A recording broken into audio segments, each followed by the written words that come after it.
2019 मध्ये महाविकास आघाडीच्या माध्यमातून उद्धव ठाकरे मुख्यमंत्रीपदी आले, परंतु काही लोकांनी शिवसेनेतून फुटून महायुतीत प्रवेश केला। मुख्यमंत्री एकनाथ शिंदे यांनी बंडखोरी करत स्वतंत्र गट देखील स्थापन केला, ज्यामुळे उद्धव ठाकरे यांना पद आणि कायदेशीर बाबी आणि चिन्हासाठी झगडावे देखील लागले। मात्र काही निष्ठावंत कार्यकर्त्यांनी अशा वेळी उद्धव ठाकरेंची साथ सोडली नाही। जीवाचं रान करून शिवसेना राखून ठेवण्यासाठी ज्यांनी अहोरात्र प्रयत्न केले, त्या शिवसैनिकांना न्याय देण्याविषयी कोर कमिटीच्या वतीने मुंबईत निष्ठावंतांना साथ देण्याची विनंती उद्धव ठाकरे यांना करण्यात आली। यावेळी आजरा, भुदरगड, राधानगरी तालुक्यातून गेलेल्या शिवसैनिकांनी आपल्या मनातील खंत व्यक्त केली। कारण आम्ही जातीसाठी माती खाऊन ही शिवसेना बनवली आहे। कोणती शिवसेना कधीही शिवसेनेचा मी साधा शाखा प्रमुख झालेला नाही। आज या समोर माझ्या मुस्लिमच आहे, विभाग प्रमुख मी केलेला आहे, पण कधी माझ्या स्वतःसाठी मी कधी काही मागितलेलं नाही किंवा घेतलेलं नाही। पण साथ विचार परवादे कार्यक्रमाला एखाद्या काय म्हणून शिवसेनेत आलं असं वाटायला लागले आम्हाला। जावं ते पोचवा उद्धवजींच्या परिणामच्या भावना।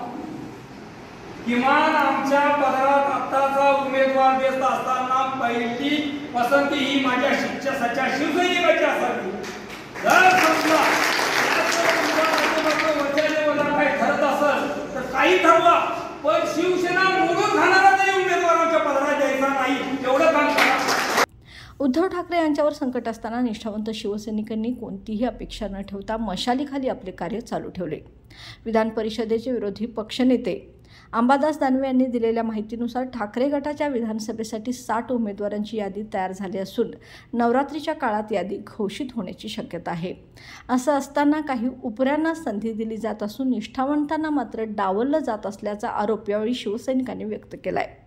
आपल्या मनातील भावना व्यक्त करताना शिवसैनिकांनी आम्ही उद्धव ठाकरेंच्या पडत्या काळात साथ दिली, त्यांच्यासोबत घडलेल्या प्रत्येक घटनेवेळी आपण त्यांना साथ दिली। सध्या परिस्थितीत विधानसभेच्या दृष्टिकोनातून आम्हाला बगल दिल्याचंही कार्यकर्त्यांनी म्हटलंय। मशाल दुसऱ्यांच्या हाती देऊन आम्हाला अंधारात ठेवलं जात असून उद्धव ठाकरेंनी निष्ठावंतांना बाजूला केल्याचाही राग यावेळी कार्यकर्त्यांनी व्यक्त केलाय। निष्ठावंत शिवसैनिकांची मागणी आहे की उद्धव ठाकरे यांनी आपल्या गटाच्या मशालीचा प्रकाश निष्ठावंतांच्या हाती दिला पाहिजे। गद्दारांना माफ करायचं नसेल तर निष्ठावंतांना योग्य न्याय मिळाला पाहिजे। उद्धव ठाकरे यांच्यासमोर आता महत्त्वाचा निर्णय घेण्याची वेळ आहे। निष्ठावंतांचा विश्वास जिंकून पक्ष बळकट करण्याची संधी आहे आणि गद्दारांना विरोध करण्याचा संकल्प आता उद्धव ठाकरे यांच्या हाती असल्याचंही शिवसैनिकांनी म्हटलंय।